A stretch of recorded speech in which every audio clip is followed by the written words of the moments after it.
the story around the attack on Paul Pelosi in San Francisco last Friday night. We couldn't, and we still can't. It's not gotten any clearer in the past 24 hours.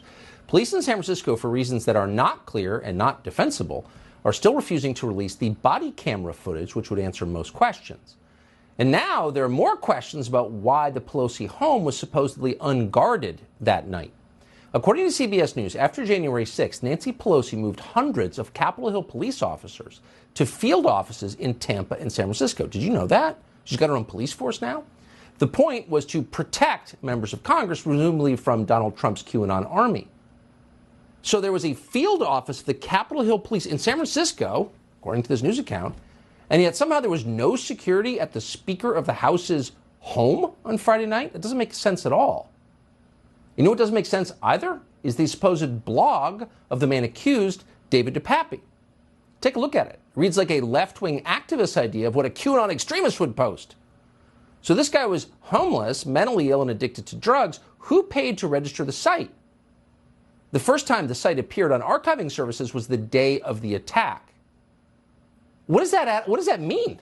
Like, how could you explain that? Maybe there's a good explanation. I'm not alleging anything. Just asking questions, as they say, but those are fair questions to ask. But no one in the media is going to ask those questions. Why? Glenn Greenwald is an independent journalist. His work is on Substack. He joins us tonight to assess.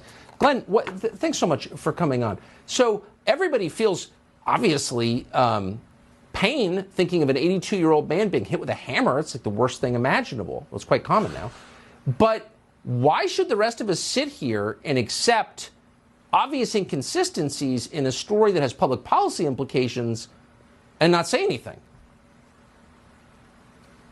We obviously shouldn't, and I think this is the most important point about all of this, which is how many millions of people have been conditioned to believe that it's immoral or even some kind of reflection of mental illness, like you're a conspiracy theorist, if you don't immediately and unquestionably accept whatever story is told to you by institutions of authority. And the amazing thing about that, Tucker, is that this framework is being constructed by journalists, people whose primary purpose in life is supposed to be to question and challenge the claims of the powerful, and instead they're demonizing anybody who does so. Skepticism itself can never be wrong. Skepticism says there's evidentiary holes and there's faulty reasoning in what we're being told. Even if evidence does emerge later on to prove it, the skepticism itself was not just valid but necessary.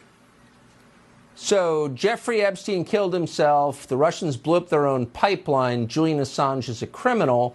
I mean, maybe we're in the habit of just accepting the most ludicrous possible claims and moving on to the next thing. It feels like where we are. I mean, I remember, Victoria Nuland, who's the State Department official in charge of Ukraine, went before Congress and said, we're really worried that the U.S. and Ukraine have biological labs that are very dangerous, and if they fall into the Russian hands, it can be a disaster. And anyone who said, wait, what does she mean, was instantly branded a conspiracy theorist. How many people were called conspiracy theorists because they questioned whether the vaccine works the way they were told to work or anything else? This is what they do, is demonize questioning. I think you were on that night. What, biolabs in Ukraine? Shut up, Putin apologist! What? Glenn Greenwald, always do like a palate cleanser, the fresh air of sanity coming into the studio. Thank you very much.